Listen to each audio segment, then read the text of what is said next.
everyone. Today we will do practical problem 46 of retirement. The particular method we were doing, that was when total capital of new firm is given. ठीक है, तो इसका practical इस particular method में adjustment of capital when total capital of new firm is given. इस particular method में 3 questions दिए हैं टीएस ग्रेवाल की बुक में. ये थर्ड वाला है. फर्स्ट सेकंड ऑलरेडी मतलब 44 और 45 हमने कर लिया है and now we are doing 46. ठीक है, let's start. So X Y and Z were in partnership sharing profits and losses. कौन कौन है पार्टनर्स भाई? X Y Z. उनका बैलेंस शीट दिया हुआ है. ठीक, उसके बाद एडजस्टमेंट है. तो हम कहां से स्टार्ट करेंगे? एडजस्टमेंट से, क्योंकि हमें सबसे पहले क्या बनाना है? Revaluation account. और रीवैल्यूएशन की डिटेल्स हमें कहां मिलती है? एडजस्टमेंट में मिलती है. So first point is provision for doubtful debts to be increase to 10% of debtors. Provision for doubtful debts जो है वो आपको बढ़ाना है, इंक्रीज करना है. 10% डेटर का बनाना है. ठीक है, डेटर्स का 10% होना चाहिए. तो अभी तक हमने कई सारे क्वेश्चन कर लिए प्रोविजन के. तो अगर प्रोविजन बढ़ाना है मतलब आपको डेबिट साइड में दिखाना है, क्योंकि आप ये मान के चलोगे कि अगर प्रोविजन बढ़ रहा है मतलब लॉस हो रहा है हमें. हम ऐसी चीज के लिए प्रोविजन बना रहे हैं जो आगे चल के में घाटा हो सकता है, तो इसलिए वो हम लॉस मान के उसे डेबिट साइड में. अगर प्रोविजन बढ़ा रहे हैं तो लॉस, अगर प्रोविजन घटा रहे हैं तो प्रॉफिट यानी क्रेडिट साइड में. ठीक है, ये रिवैल्यूएशन के लिए अभी तक सबको समझ में आ गया होगा और इसको आप डायरेक्टली भी ऐसे कर सकते हो. तो यहाँ पे प्रोविजन को आप को डेबिट दिखाना है क्योंकि आपको इंक्रीज करना है. ठीक, अब इंक्रीज कितना करना है? 10% ऑन डेटर्स. तो डेटर्स कितने हैं? डेटर्स दिए हैं 21,000. आप देखते जाना. डेटर्स दिया है 21,000 और लेस किया हुआ है उसमें से प्रोविजन. ठीक है, प्रोविजन उसमें से लेस किया हुआ है कितना? 1400 ऐसा दिया हुआ है और फाइनल अमाउंट लिखा हुआ है बैलेंस शीट में. तो इसका मतलब क्या है कि डेटर्स 21,000 के हैं और प्रोविजन कितना है? प्रोविजन ऑलरेडी है क्रिएटेड, 1400 का क्रिएटेड है. पर आपको क्या बोला जा रहा है कि डेटर्स का 10% प्रोविजन क्रिएट करना है. यानी 21,000 का 10% कितना होगा? 2100. इसका 10% 2100 होगा. ठीक, तो यानी आपको इतना प्रोविजन लेकर आना है. यहां तक का प्रोविजन ऑलरेडी है बट आपको क्या करना है? 2100 तक पहुंचाना है. तो आप क्या करोगे कि भाई 1400 तो है, हमें 2100 लाना है. तो जो डिफरेंस अमाउंट है यानी 700 का जो डिफरेंस अमाउंट है वो हम और बढ़ा देंगे तो मेरा प्रोविजन यहां तक पहुंच जाएगा. तो हमें और नुकसान कितने का होगा? 700 का. तो हम 700 डेबिट साइड में डाल देंगे. ठीक है, देन सेकेंड पॉइंट गुडविल का है. गुडविल के पॉइंट को हम कहां डिस्कस करते हैं? पार्टनर्स कैपिटल में. अभी रिवैल्यूएशन में डिस्कस नहीं करेंगे. Included in the value of sundry creditors was 2,500 for an outstanding legal claim which will not arise. अब देखिए, इसका मतलब ये है सिंपल सा कि sundry creditors बैलेंस शीट में दिया हुआ है. उस बैलेंस शीट में 2,500 रुपीज इंक्लूडेड है. वो किस लिए? वो एक्चुअल में क्रेडिटर्स का वैल्यू नहीं है, वो एक आउटस्टैंडिंग लीगल क्लेम है. मतलब कुछ लीगल प्रोसीडिंग के लिए कुछ पैसा देना बाकी रह गया था, उसका अमाउंट गलती से कहां पहुंच गया है? सन्ड्री क्रेडिटर में पहुंच गया है. ठीक है, लेकिन वो जो आउटस्टैंडिंग लीगल क्लेम भी था वो पैसा देने की कोई जरूरत नहीं है. ठीक है, मतलब पहले तो वो आउटस्टैंडिंग में लिखा गया था, लेकिन ऐसा होता है ना कि लोग बाद में बोलते हैं कि ठीक है 2,500 पे छोड़ देते हैं, तो वो पैसा अब देने की जरूरत नहीं है. क्लियर? तो आपने वो पैसा मान रखा था कि आपको आउटस्टैंडिंग है, देना है, लेकिन जब रिवैल्यूएशन हुआ तो पता चला कि अब वो पैसा देने की कोई जरूरत नहीं है. ठीक, तो आपके लिए क्या हो गया? ये फायदा हो गया. आप सीधे सीधे क्रेडिट साइड में डाल दो. आउटस्टैंडिंग लीगल क्लेम कितना है? 2,500. ओके, देन फोर्थ पॉइंट में कैपिटल की डिटेल्स है जो हमें पार्टनर्स कैपिटल में डिस्कस करना है. फिफ्थ पॉइंट में भी वाई को कितना पैसा देना है वो भी हमें पार्टनर्स कैपिटल में डिस्कस करना है. तो रिवैल्यूएशन की सारी चीजें हो गई. हम रिवैल्यूएशन का प्रॉफिट निकाल लेते हैं. क्रेडिट साइड ज्यादा है, डेबिट साइड कम है, तो प्रॉफिट आएगा. टू प्रॉफिट प्रॉफिट कितना आएगा 2500 माइनस 700 1800 आएगा। कितना आएगा प्रॉफिट 1800। अब 1800 को हमें किस में डिस्ट्रीब्यूट करना है, इनके प्रॉफिट शेयरिंग रेशियो में। कितना इनका प्रॉफिट शेयरिंग रेशियो दिया है क्या कहीं क्वेश्चन में? फर्स्ट लाइन में लिखा है कि ये अपना sharing profits in proportion to their capital. ये जो है अपना प्रॉफिट किस प्रोपोर्शन में, इनका प्रॉफिट है कैपिटल के प्रोपोर्शन में। तो पहले हम देख लेंगे इनका क्या है भाई proportion, x is to y is to z। क्या है कैपिटल? कैपिटल है 90 60 30, 90,000 60,000 30,000। तो बोला जा रहा है कि इसी प्रोपोर्शन में इनका प्रॉफिट शेयरिंग रेशियो भी है। अब इसको हम इतने बड़े को तो हम सॉल्व नहीं करेंगे ना, हम इसको शॉर्ट कर लेंगे जल्दी से। शॉर्ट कैसे करेंगे, सब में 4 जीरो है, हटा दो सारे, कितना हो गया, तो ये सारे कट जाएंगे, 4 जीरो आपस में 963 हो गया, हो गया। ये एक बार और शॉर्ट हो सकता है, कैसे, 3 से तीनों डिवाइड हो रहा है, तीनों डिविजिबल है 3 से, तो 3 से डिवाइड कर दो, 3 3 जा 9, 3 2 जा 6 एंड 3 1 जा 3। ठीक, तो अब इनका प्रॉफिट शेयरिंग रेशियो एक्चुअल में क्या निकल के आया 3 to 1। क्लियर हो गई? तो जो हमारा रिवैल्यूएशन का प्रॉफिट आ रहा है कितना आ रहा है 2500 माइनस 700 कितना आएगा 1800। इस 1800 को हम इस रेशियो में डिस्ट्रीब्यूट कर लेंगे। ठीक है, अभी तक सबको आ गया होगा रेशियो में कैसे डिस्ट्रीब्यूट करते हैं, x y z। तो x के हिस्से कितना आएगा 1800, ये रिवैल्यूएशन का प्रॉफिट निकल के आया, इनटू x के हिस्से में 3/6, 3 + 2 + 1 6। ठीक, 6 300, तो x का आ गया 900। y के लिए सेम रहेगा, ये हो जाएगा 2, y का 2 हो जाएगा, तो 3 2 जा 600, और z के लिए 1 हो जाएगा तो 300। ठीक, ये आ गया आपका रिवैल्यूएशन का प्रॉफिट 1800। यहां पे टोटल कर लेंगे, टोटल 2500 आएगा। ये आपका बन गया क्या रिवैल्यूएशन अकाउंट। क्लियर? मैंने थोड़ा छोटा बनाया है, जब भी की प्रॉब्लम रहती है मेरे साथ, तो आप इसको अच्छे से और अच्छे से बना सकते हो। अब हम स्टार्ट करते हैं पार्टनर्स कैपिटल अकाउंट बनाना। पार्टनर्स कैपिटल अकाउंट में कुछ भी शुरू करने से पहले सबसे पहले दो बेसिक चीज डाल लेते हैं। पहला कि कैपिटल कितना कितना है इनका, इन पार्टनर्स का बैलेंस कितना है। ठीक है, अभी हमने डिस्कस किया था कितना है कैपिटल 90 60 30, तो यहाँ पे हम लिख लेते हैं 90 60 30। ठीक, क्लियर? प्रॉफिट रिवैल्यूएशन का ये भी हम इनको दे दें, बांट दे भाई तीनों में, जो हिस्सा जिसका भी है उसके अकाउंट में चला जाएगा। 900 600 300। क्लियर? तो हमने दो चीज बेसिक वाली चीज कर ली। अब देखिए बैलेंस शीट में दिया है वर्कमैन कंपनसेशन फंड। तो ये जो वर्कमैन कॉम्पनसेशन फंड है ये भी तीनों पार्टनर्स में इनके प्रॉफिट शेयरिंग रेशियो में बांट दिया जाएगा। वर्कमैन कॉम्पनसेशन फंड भी क्या होगा तीनों पार्टनर्स में। ऐसा कोई भी फंड होता है, कोई भी रिजर्व अगर होता है, तो वो हम क्या करते हैं, जब रिटायरमेंट हो रहा है किसी का, तो यानी पार्टनरशिप रीस्ट्रक्चर हो रहा है, तो ऐसा कोई भी फंड होगा, कोई भी रिजर्व होगा, वो हम रिटायरमेंट के टाइम पे, एडमिशन के टाइम पे डिस्ट्रीब्यूट कर देंगे, ताकि अब नए सिरे से शुरुआत हो। ठीक है, जो पुराने फंड वगैरह थे वो सब कुछ बांट के खत्म कर दिया जाए। क्लियर है बात? तो ये हो गया वर्कमैन कॉम्पनसेशन फंड। 9,000 रुपीज है, इसको हमें सबके रेशियो में बांट देना है। तो 9,000 को आप फिर से इसी प्रॉफिट शेयरिंग रेशियो में बांटेंगे। 3 x के हिस्से में कितना आएगा 3, और टोटल कितना है, टोटल है 6 15 15 3 4500 आया। अच्छा ये x y z है, मैंने a b c लिख रखा है, wait, x y z।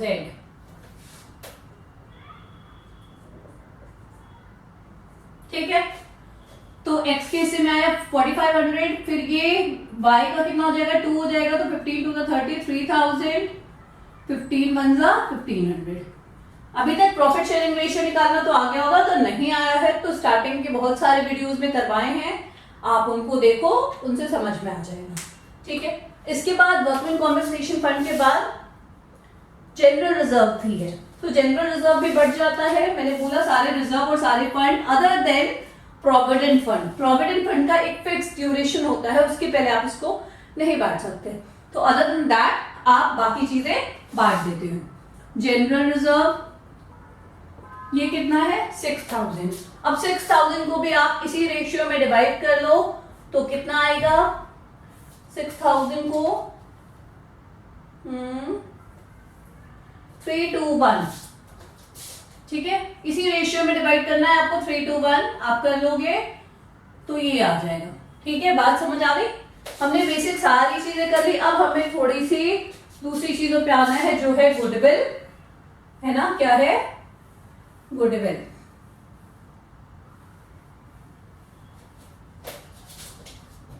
General reserve भी बढ़ गया, बड़े बड़े काम हो गए, नहीं छोटे छोटे काम हो गए, बड़े कामों पे आते हैं। Goodwill of the firm be valued at 36,000। Goodwill कितना है 36,000। अच्छा, इनमें रिटायर कौन हो रहा है, इनमें रिटायर हो रहे वाई, ठीक है, वाई रिटायर हो रहे, तो वाई के शेयर का गुडविल निकाल लें। वाई शेयर कितना होगा 36,000 इंटू वाई का रेशियो क्या था 2/6, ये होगा 6 6 तो 12,000। आइए बात समझ में। तो वाई का गुडविल कितना आया 12,000 आया। अब वाई को ये गुडविल कौन देगा, एक्स और जेड मिलके देंगे। ठीक, एक्स और जेड किस रेशियो में देंगे, अपने गेनिंग रेशियो में देंगे। गेनिंग रेशियो बाद में निकालेंगे, पहले ये बताइए कि इसमें न्यू रेशियो क्या बना है इन लोग का। क्वेश्चन पढ़िए, क्वेश्चन में कहीं लिखा है कि न्यू रेशियो क्या है। क्वेश्चन में लिखा है कि goodwill of the firm be valued at 36,000 and be adjusted in the capital of accounts of X and Z who will share profits in future in the ratio of 3:1। यानी future में वो profit किस ratio में share करने वाले हैं 3:1 में। Clear, यानी ये इनका न्यू रेशियो है, ये इनका ओल्ड रेशियो था। समझ आई बात, ये इनका ओल्ड था और ये न्यू था। आप देखो ओल्ड में से अगर y रिटायर हो रहा है, y को हटा दो तो न्यू के बराबर है। क्लियर, अगर y को हटा दो तो y तो ओल्ड रेशियो न्यू के बराबर है ना। तो जब कंटिन्यूइंग पार्टनर्स का ओल्ड रेशियो न्यू के बराबर होगा तो गेनिंग रेशियो भी यही होगा जो न्यू रेशियो है। जब ओल्ड रेशियो न्यू रेशियो के बराबर होगा कंटिन्यूइंग पार्टनर्स का तो गेनिंग रेशियो भी वही होगा जो न्यू रेशियो है। ठीक है, तो इस हिसाब से यहां पर गेनिंग रेशियो में ये बैलेंस शीट बना देती हूँ, मुझे कम स्पेस लग रहा है एक्सप्लेन करने के लिए, ये हम बना लेंगे फिर से।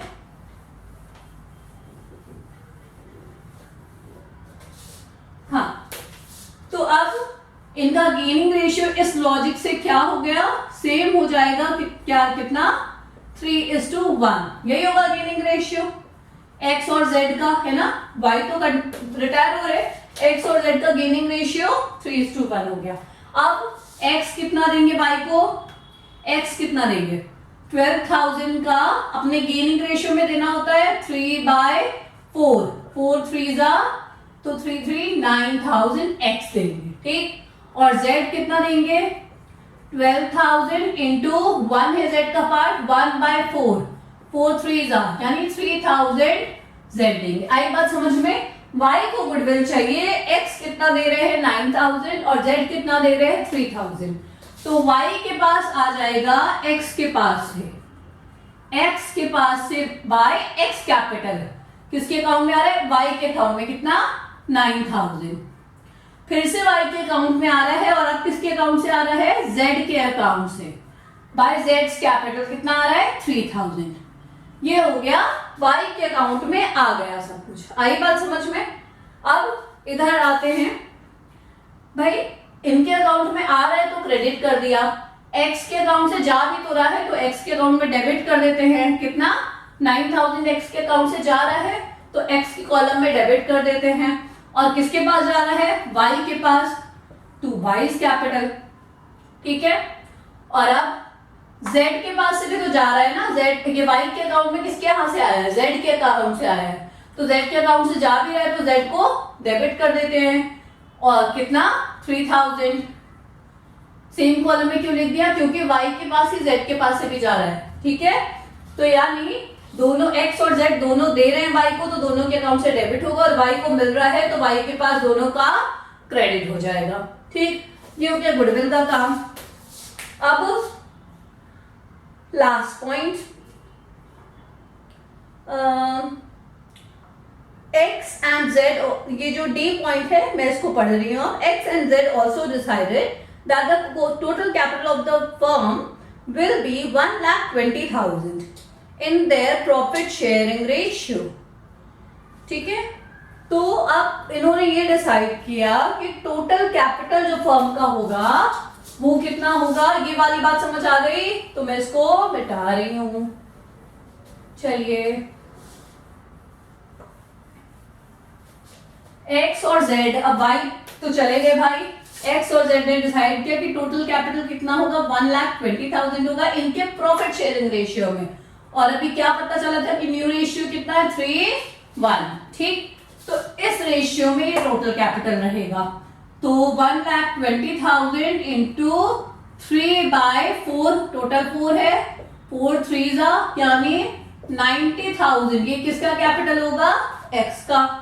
और 1,20,000 इंटू 1/4, ये किसका कैपिटल होगा, z का।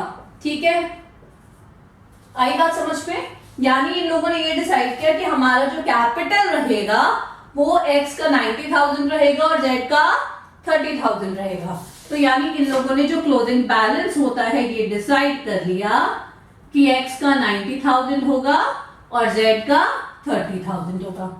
ये भी काम हो गया। ठीक है, अब हम जरा सा, हाँ, एक लास्ट पॉइंट और है कि y to be paid 9,000 immediately.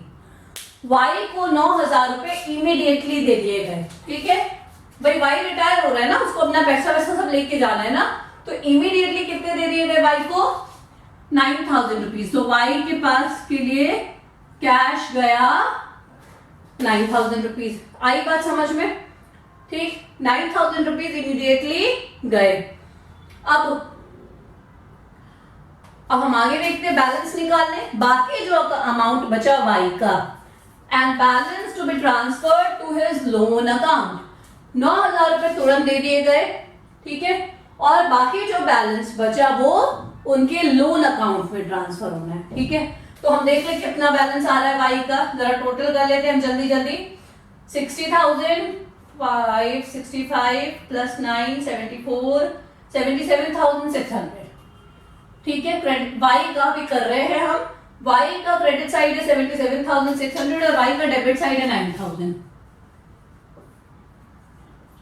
तो y का जो लोन में जो पैसा जाएगा वो कितना आएगा, 2 बाइज लोन अकाउंट कितना, 68,600। ये y का लोन में इतना पैसा भी भेजना बाकी है। ठीक, ये काम हो गया। अब हम x और z का भी बैलेंस निकाल लें।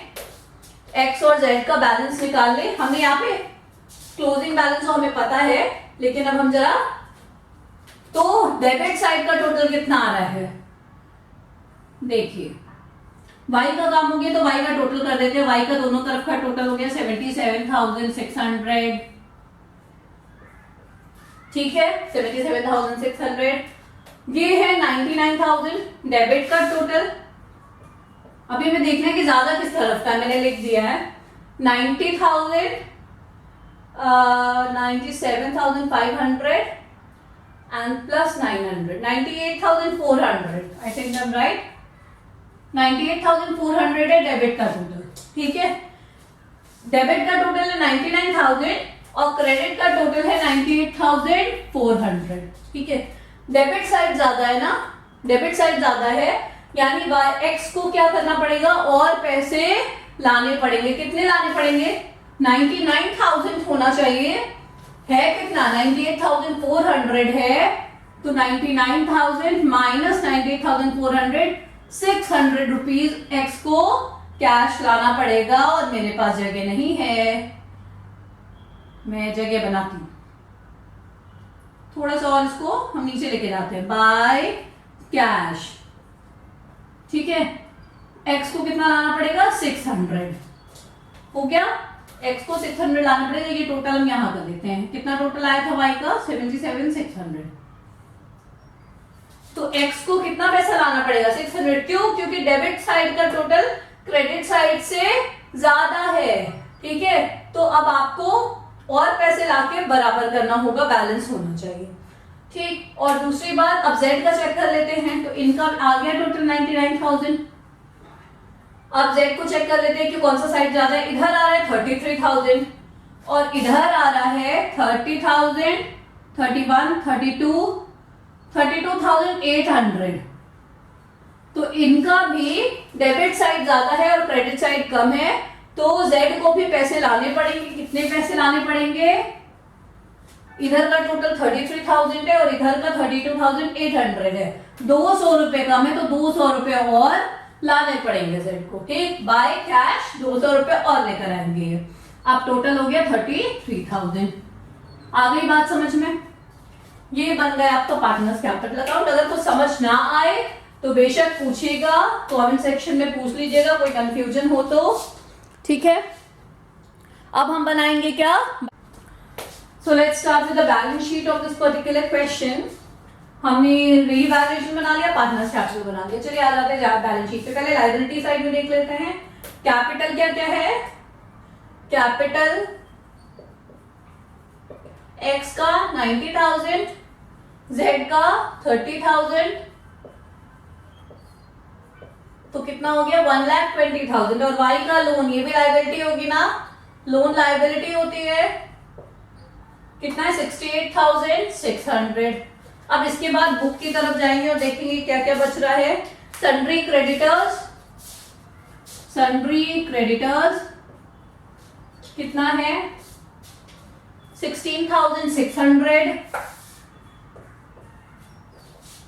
देन दैट्स इट, है ना, और तो कुछ नहीं रह गया। अच्छा हाँ, 16,600 में एक एडजस्टमेंट का पॉइंट है, आपने देखा अभी पॉइंट नंबर सी। सी क्या है कि included in the value of sundry creditors was 2,500 जो था उस क्रेडिटर्स का इसमें इंक्लूडेड था, और अब वो एग्जिस्ट नहीं करता, ठीक है, अब वो अमाउंट नहीं देना है, वो लायबिलिटी नहीं है, तो उस 2,500 को अब क्या करोगे, इसमें से सबट्रैक्ट कर दोगे, ठीक है। तो सन्ड्री क्रेडिटर्स का फाइनल अमाउंट ये आ जाएगा। क्लियर हो गई बात, ये हो गया लायबिलिटी साइड। अब आते हैं एसेट साइड पे। एसेट साइड पे हम कैश बाद में करेंगे, पहले बाकी के काम कर ले। डेटर्स, डेटर्स कितना है 21,000। अब प्रोविजन कितना करना था हमें, 10% ऑफ डेटर्स करना था, तो अब हम पूरा 10% माइनस करेंगे, यानी 2,100। पहले का 1,400 और बाद का 700, यानी टोटल हम पूरा 2,100 माइनस करेंगे, ठीक है, 18,900। ये आएगा आपका डेटर्स। स्टॉक, स्टॉक और बाकी में शायद कुछ है ही नहीं, अब हमें डायरेक्ट अमाउंट ही लिख देना है। स्टॉक है 19,000, machinery 58,000। Is it visible the corner side, या okay. So machinery 58,000, building 1 lakh, building 1 lakh। अब हम थोड़ा सा कैलकुलेशन किसका कर लेते हैं, कैश का। इतनी जगह की जरूरत नहीं है हमें, हो ही गया हमारा सारा काम, तो हम कैश का कैलकुलेशन यहां पर कर लेते हैं। कैश देखिए कितना दिया है बैलेंस शीट में, 15,000 दिया, 15,000 ये हुआ, ठीक। 15,000 में से आप देखिए यहाँ पर y को तुरंत पे कर दिया गया 9,000, तो माइनस कर देंगे भाई, जब वो तुरंत पे हो गया तो 15 में से 9 गया 6,000, ठीक है, 6,000 बचा। अब ये क्योंकि 9,000 तो y को पे कर दिया गया, वो कैश माइनस हो जाएगा, और अब ये लोग एक्स्ट्रा कैश लेकर आए हैं 600x और 200z, यानी टोटल एक्स्ट्रा कैश कितना आ गया 800। तो अब कैश कितना है 6,800, तो कैश आप कितना लिखेंगे 6,800, ठीक है। सारी चीज हो गई है, करेक्शन कोई गड़बड़ नहीं है। आप इसको चेक कर लीजिए और बैलेंस आएगा आपका, टोटल आएगा लाइबिलिटीज और एसेट्स दोनों 2,02,700, 202,700, 202,700। फाइन। तो ये था प्रैक्टिकल प्रॉब्लम 46। आई होप कोई दिक्कत नहीं है। कोई भी दिक्कत होगा you can ask in comment section. कुछ कमेंट्स आते हैं कभी कभी वीडियोस पे। एक कमेंट आया था कि मैम कल मेरा पेपर है और मुझे कुछ नहीं आता है तो मैं क्या कर सकता हूँ। तो इस तरह की प्रॉब्लम का सोल्यूशन नहीं है मेरे पास। मैं टीचर हूँ, मैं कोई ज्योतिष नहीं हूँ, एस्ट्रोलॉजर नहीं हूँ। तो इस तरह की समस्या के समाधान के लिए मेरे पास कोई उपाय नहीं है। बहुत बहुत धन्यवाद। Thank you.